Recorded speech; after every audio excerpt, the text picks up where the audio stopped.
अजितदादा पवार, जोरदार स्वागत। बाकी सर्वांनी खाली बसून घ्यावं अशी विनंती आहे। सन्माननीय आपल्या सर्वांचे लाडके उपमुख्यमंत्री अजितदादा, जोरदार टाळ्यांच्या गजरात स्वागत स्वागत स्वागत। आता सिक्युरिटीने एक देखील माणूस इथं पाठवायचा नाही, डिस्टर्ब करायचं नाही। आणि तुम्ही पण लक्षात ठेवा, एक पण माणूस इथं आला नाही पाहिजे। आपले लोकप्रिय उपमुख्यमंत्री देवेंद्रजी फडणवीस, आमचे पालकमंत्री सुरेश भाऊ काळे, विनय कोरे, सदाशिवराव खोत, उमेदवार संजय काका पाटील, सुधीर गाडगे, गोपीचंद पडळकर, राजेंद्र देशमुख, दिनकरराव पाटील, नितीन शिंदे, भगवानराव अप्पा साळुंके, इद्रिस नायकवाडी, वैभव पाटील, पद्माकर जगदाळे, जमील बागवान, राधिका हरगे, सुहास बाबर, विष्णू माने, दिग्विजय सूर्यवंशी, वीरेंद्र थोरात, उपस्थित असणारे सर्वच मान्यवर, विशेषतः महायुतीच्या सगळे पक्षाचे कार्यकर्ते, पदाधिकारी, माझ्या सांगली लोकसभा मतदारसंघातनं संजय काकाला पाठिंबा देण्याच्या करता, त्यांचा फॉर्म भरण्याच्या करता आलेले सगळे जीवाभावाचे सहकारी, पत्रकार मित्र आणि माझ्या तरुण मित्रांनो, थोडासा नाही, चांगलाच यायला वेळ लागला, त्याच्याबद्दल दिलगिरी व्यक्त करतो।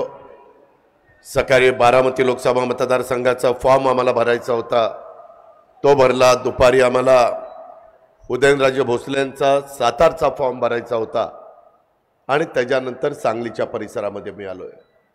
प्रचंड संख्येने गेले कित्येक तास आपण इथं उपस्थित राहिलात, त्याबद्दल मी आपल्या तमाम सांगलीकरांचं मनापासून स्वागत पण करतो आणि आभार पण मानतो। मित्रांनो, कुठली निवडणूक म्हणल्यानंतर पहिल्यांदा तुम्ही एक गोष्ट लक्षात घ्या, ही काही कुठल्या गावकीची किंवा भावकीची निवडणूक नाहीये।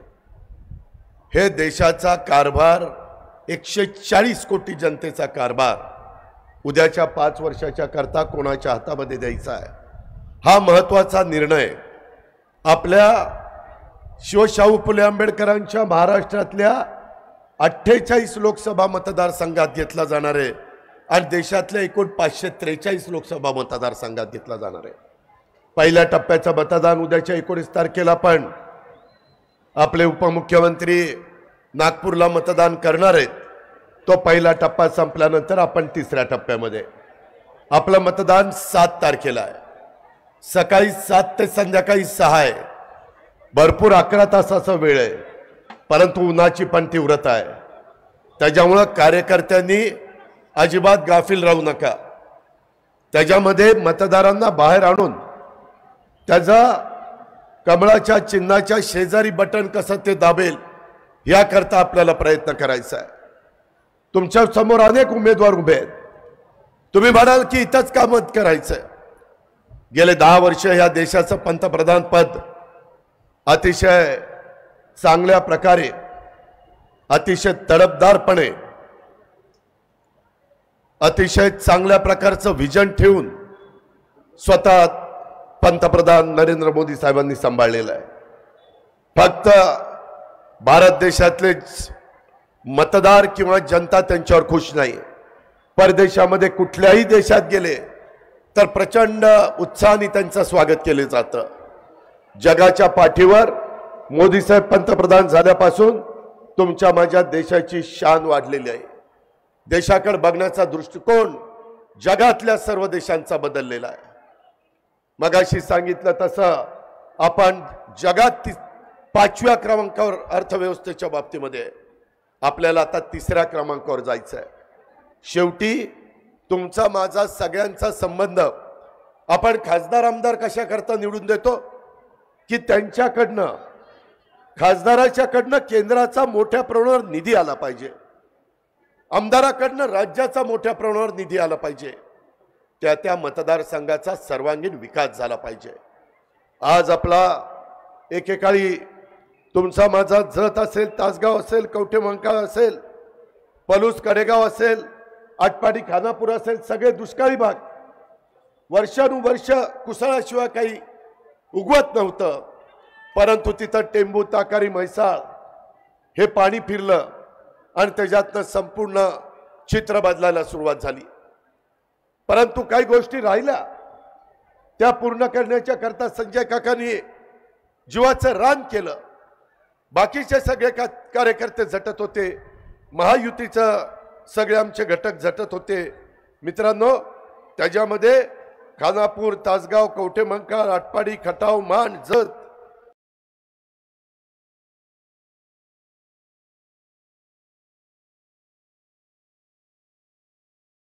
सांगोला या सगळ्याचे मिळून 109 गावं आपण त्याच्यामध्ये ऍड केली. 1,00,000 एकराला पाणी त्या ठिकाणी आपण देतोय. 8 TMC पाणी आपण त्या ठिकाणी देतोय. एवढं मोठं काम आज आपल्या शेतकऱ्यांच्या करता, समाजाच्या करता करतोय.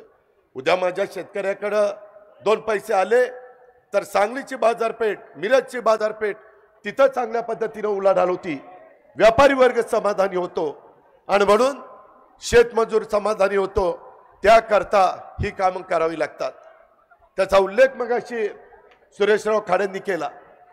आज किती दिवस झाले, किती महिने झाले त्या बाबतीमध्ये आपली त्या म्हैसाळ चालू आहे. लाईट बिल तुम्हाला भरावं लागतं का? टंचाईचं निमित्त करून आम्ही लाईट बिल भरतो. माझ्या शेतकऱ्याला त्रास होऊ नये. आता तर एकनाथराव शिंदे, देवेंद्र फडणवीस, मी आणि आमचा असणारं मंत्रिमंडळ आम्ही आता एक निर्णय घेतला की टप्प्याटप्प्याने टेंबू, ताकारी, म्हैसाळ, पुरंदर, जनाई, शिरसाई, विष्णुपुरी, माझं तिकडचं असणारं जिहे काठापूर, तारळी, या सगळ्या योजना आम्ही सूर्यावर सोलर पॅनल बसून त्या ठिकाणी चालणार आहे. तुम्हाला विजेचं बिल भरण्याचा आता प्रश्नच येणार नाही पुढं. याकरता करोडो रुपये लागले तरी चालतील. परंतु यंदाच्या अर्थसंकल्पामध्ये आम्ही तो निर्णय घेतलेला आहे. टप्प्याटप्प्याने एक एक योजना पूर्णपणे सूर्यप्रकाश उगवला की त्या बाबतीमध्ये आपलं वीज तयार होणार, मावळाकी बंद होणार. पण रात्री देखील आपण जे ऊर्जा मंत्री आहेत देवेंद्र फडणवीस यांच्याकडनं वीज घेणार आहे आणि ती विजेची भरपाई सोलर मधनं आपण त्यांना देणार आहोत. ह्या पद्धतीचा कार्यक्रम दिलाय. कुणी दिलाय? महायुती सरकारने दिलाय. त्या संदर्भामध्ये मध्ये आमच्या लक्षात आलं नाही. MWRRनी त्याच्यामध्ये आमच्या शेतकऱ्यांचे पाणीपट्टीचे दर 10 पट वाढवले. मीटिंग मध्ये कॅबिनेटला आम्ही बसलो आणि आमच्या लक्षात आलं. ताबडतोब मुख्यमंत्री आणि दोन्ही उपमुख्यमंत्री सगळ्यांनी निर्णय घेतला. पहिले दर होते तेच ठेवायचे, 10 पट वरचं बंद करायचं आणि जुने दर तुमच्या शेतकऱ्यांना, आपल्या सगळ्या महाराष्ट्रातल्या शेतकऱ्यांना आपण लावले. मधल्या काळामध्ये असंच घडलं की वर्ष संपल्यानंतर विजेचं जे बिल येत होतं त्याच्यामध्ये वाढ झाली. शेतकरी त्या ठिकाणी नाराज झाले. आमच्याकडे तक्रार आली. आम्ही 750 कोटी रुपये बजेटमधनं महावितरणला दिले आणि त्यांना सांगितलं की पूर्वीसारखं वीज बिल आम्हाला त्या उपसा सिंचन योजनेला लावायचं. हे शेतकऱ्यांचं सरकार आहे. केंद्र सरकारमधले नरेंद्र मोदी साहेब सगळ्या जाती धर्माला मदत करतात, सगळ्या घटकाला मदत करतात, समाजातल्या शेवटच्या माणसाला मदत करतात. त्यावेळेस माझ्या बळीराजाला तर आम्ही अधिक चांगल्या पद्धतीनं मदत करण्याचा प्रयत्न त्या ठिकाणी करत असतो. मित्रांनो, तुम्हाला माहिती नाही, मी अनेक वर्ष त्या संदर्भामध्ये सहकारामध्ये काम करणारा कार्यकर्ता. सांगली जिल्ह्यामध्ये देखील सहकार रुजलेला आहे. इथं विनय कोरे आहेत, बाकीचे माझे सहकारी आहेत. आम्ही साखर कारखान्यामध्ये कधी कधी जास्त भाव चांगला मिळायचा आणि नंतर केंद्र सरकारने इन्कम टॅक्स लावला. सदाशिवराव खोत, तुम्हाला माहिती आहे, तुम्ही शेतकऱ्यांचे नेते आहात, आणि तो इन्कम टॅक्स वाढत गेला. सांगलीकरांनो, जवळपास 20 वर्ष मी एके अँथोनी असतील, पी चिदंबरम असतील, त्याच्या संदर्भात प्रणव मुखर्जी असतील, जे अर्थमंत्री झाले त्यांच्याकडे आम्ही गेलो. अर्थमंत्री थांबवायचे, पण ती टांगती डोक्यावरची तलवार माझ्या भारतातल्या ऊस उत्पादक शेतकऱ्याची कुणी काढली नाही। आकडा 10,000 कोटीचा, व्याज 15,000 कोटी, 25,000 कोटीला गेलं। जर इन्कम टॅक्सनी खातीशीच केली असती तर कारखान्याची राख रांगोळी झाली असती। केंद्रामध्ये नरेंद्र मोदी साहेबांचं आणि अमित भाईंचं सरकार आलं। अमित भाईंच्याकडं देवेंद्रजी, हर्षवर्धनजी, राधाकृष्णजी, अनेक ज्यांना ह्या प्रश्नाची जाण आहे ते गेले। अमित भाईंना विषय माहिती होता, कारण गुजरातच्या पण लोकांच्या डोक्यावर तलवार होती। त्यांनी सांगितलं मी लक्ष घालतो। नुसतं लक्ष घातलं नाही, 20-25 वर्ष काँग्रेसच्या राजवटीमध्ये जे आपल्याला काढून टाकता आलं नाही ते नरेंद्र मोदी साहेबांनी आणि अमित शहांनी 15,000 कोटीचं व्याज माफ केलं आणि 10,000 कोटीचं मुद्दल देखील माफ करून टाकलं। हे ऊस उत्पादक शेतकऱ्यांना मदत नाही, दिलासा नाही। दर उतरायचे माझ्या साखरेचे, कधी कधी 17 रुपये, 20 रुपये, 22 रुपये विनय आपण साखर विकली। आता साखर 31 रुपयाच्या खाली विकायची नाही अशा प्रकारचे आदेश आहेत। आता साखरेचे भाव 3500-3600 रुपये आहेत का, तर माझ्या शेतकऱ्याला पैसे मिळावे। मित्रांनो, त्याच्यामध्ये पुन्हा अमित भाईंच्या कानावर घातलं की अमित भाई आता हे टॅक्स माफ झाला, तुम्ही निर्णय घेतला, आमचं भलं झालं, परंतु इथून पुढं FRP पेक्षा जास्त दर जर कुठल्या कारखान्यांनी दिला तर वरचे पैसे इन्कम टॅक्स त्याला लागणार। माझ्या इथला बारामतीचा माळेगाव आणि सोमेश्वर कारखाना माझ्या FRP पेक्षा मी 450 रुपये टनाला जास्त दिले आणि दुसऱ्या कारखान्यात 500 रुपये FRP पेक्षा जास्त दिले। अमित भाई म्हणले ह्याच्यातनं मार्ग काढू। त्यांनी सांगितलं FRP पेक्षा जास्त दर दिला आणि त्या कारखान्यांनी कर्ज न काढता असणाऱ्या शिल्लकीतनं जास्तीचा दर दिला तर साखर आयुक्तांना दाखवायचं, साखर आयुक्तांनी तपासायचं, योग्य असेल तर त्यांनी त्या ठिकाणी परवानगी द्यायची, त्याला इन्कम टॅक्स लागणार नाही। आज माझ्याच भागातला कितीतरी 100 कोटी रुपयाचा इन्कम टॅक्स हा त्या ठिकाणी वाचलेला आहे। अशा पद्धतीनं हे सरकार सर्वांना मदत करणारं हे नरेंद्र मोदी साहेबांच्या नेतृत्वाखालचं सरकार आहे। मित्रांनो, एवढंच नाही, FRPचा दर हा प्रत्येक वेळीच वाढलाय, त्याच्यातनं शेतकऱ्यांना जास्तीचा दर मिळतोय। आम्हाला मध्ये लक्षात आलं, मागं आम्हाला 6 रुपये दर विजेचा मिळायचा, कोजन त्याला आपण म्हणतो। मध्ये ते दर नंतर कमी झाले, 4.5 पर्यंत आले। आम्ही सगळेजण एकनाथराव शिंदे, देवेंद्रजी आम्ही बसलो, कॅबिनेटमध्ये चर्चा केली आणि मी म्हणालो की जरा यंदा ज्यूस टू इथेनॉलचे काही प्रश्न निर्माण झाले, साखर माझ्या भारतातल्या लोकांना पुरली पाहिजे, त्याकरता काही मदत झाली पाहिजे आणि काही 100 कोटी रुपयाचा भार राज्य सरकारने उचलला आणि 1.5 रुपये अनुदान यंदाच्या वर्षी, यंदाच्या सीझनला कोजनला द्यायचा निर्णय झाला। त्याच्यामुळं जवळपास एकेका कारखान्याला सदाशिवराव खोत 8, 9, 10, 12 कोटी रुपये जास्तीचे मिळाले। तुमचं किती कोजन जातं?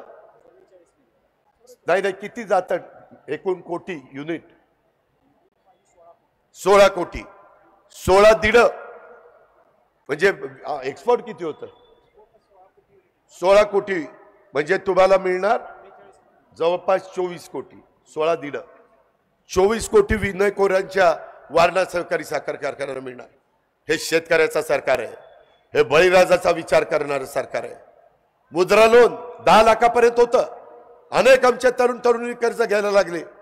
मोदी साहेबांच्या लक्षात आलं की ते आता 20 लाख करावं। आता सरकार तिसऱ्यांदा मोदी साहेबांचं आलं की 20 लाख रुपये मुद्रा लोन माझ्या तरुण तरुणींना वेगवेगळ्या उद्योग करण्याच्या करता मिळणार आहे।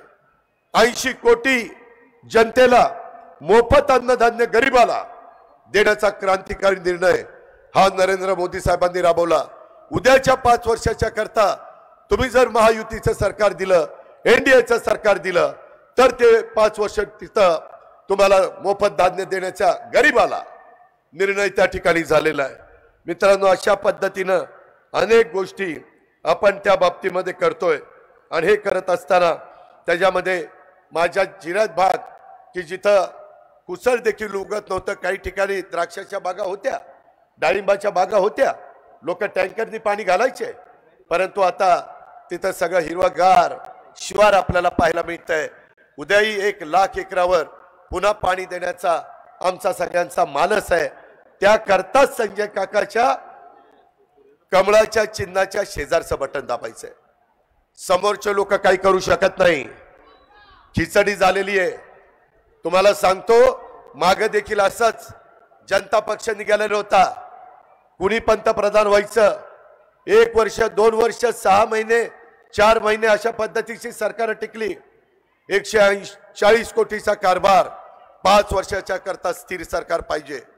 म्हणून माझी विनंती आहे, गाव पातळीवरच्या, तालुका पातळीवरच्या, ग्रामपंचायत, जिल्हा परिषद, तालुका पंचायत, नगरपालिका, महानगरपालिकेच्या किंवा साखर कारखाने, खरेदी विक्री संघ, मार्केट कमिटी, दूध संघ या निवडणुकीमध्ये काही झालं असेल, भांड्याला भांडं लागलं असेल, आपण एकमेकाच्या विरोधामध्ये लढलो असो, परंतु आता देश डोळ्यासमोर आणायचा आहे, भारत डोळ्यासमोर आणायचा आहे. आणि भारताकरता, या देशाच्या 140 कोटी जनतेच्या करता आपण महायुतीचे उमेदवार ज्या ज्या भागामध्ये उभे आहेत त्यांना निवडून द्यायचं आहे. जसा ऊसाचा धंदा माझ्या या भागामध्ये महत्वाचा आहे, तसा दुधाचा धंदा. आम्हाला खासदार आमदार सांगायला लागले, दर कमी झाले. आम्ही एकत्र बसलो, लिटरला 5 रुपये अनुदान. सदाशिवराव, तुमची पण मागणी होती, आमची महायुतीच्या सगळ्या घटक पक्षांची मागणी होती. आज आम्ही 5 रुपये जास्त देतोय. का तर माझ्या दूध उत्पादक शेतकऱ्याला परवडावं, त्याला त्या ठिकाणी अडचण येऊ नये.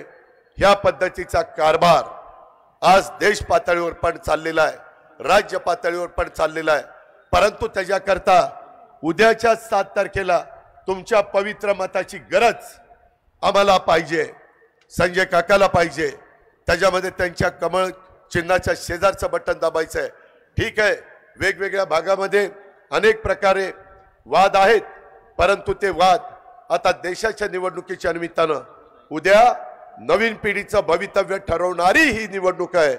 त्याकरता तमाम माझ्या सांगलीकरांना माझी आग्रहाची, नम्रतेची, कळकळीची विनंती आहे. मागच्या काळामध्ये ज्यांनी साखर कारखाने चांगले काढले, वसंतदादांनी चांगले कारखाने काढले, वाटोळं कुणी केलं? कुणी केलं? आज दुसऱ्याला चालवायला कारखाने देता? अरे तुमच्यामध्ये धमक नाही साखर कारखाना चालवायची? आम्ही साखर कारखाने चांगले चालून दाखवतो. अशा पद्धतीनं काय केलंय? बँकांचं काय केलंय? काय परिस्थिती आहे? आज इथं एवढी आर्थिक सुबत्ता होती, आम्ही सगळं सांगलीचं उदाहरण द्यायचो. सगळ्यात मोठा आमच्या महाराष्ट्रातला शेतकरी सहकारी साखर कारखाना नंतर वसंतदादा सहकारी साखर कारखाना म्हणून ओळखला गेला. परंतु ते आता कोणतरी दारू आहे आणि तो दारू तो कारखाना चालवतो आणि आम्ही त्या तोंडाकडे बघतो. अरे माणसं, ही तुमची परिस्थिती आहे. तुम्हाला कारखाना चालवता येत नाही आणि खासदार व्हायला निघालाय. ह्याचा कुठेतरी विचार करा. नुसता आरडाओरडा करू नका. 7 तारखेपर्यंत हा टेम्पो टिकला पाहिजे आणि महायुतीचे उमेदवार या नात्याने संजय काकांना दुसऱ्यांदा नरेंद्र मोदींना पाठिंबा देण्याच्या करता आपण पाठवलं पाहिजे. एवढीच आग्रहाची, नम्रतेची, कळकळीची विनंती करतो आणि आपली रजा घेतो. जय हिंद, जय महाराष्ट्र. धन्यवाद दादा. आणि यानंतर आपल्या सर्वांचे लाडके नेते, महाराष्ट्र राज्याचे उपमुख्यमंत्री माननीय देवेंद्रजी फडणवीस साहेब.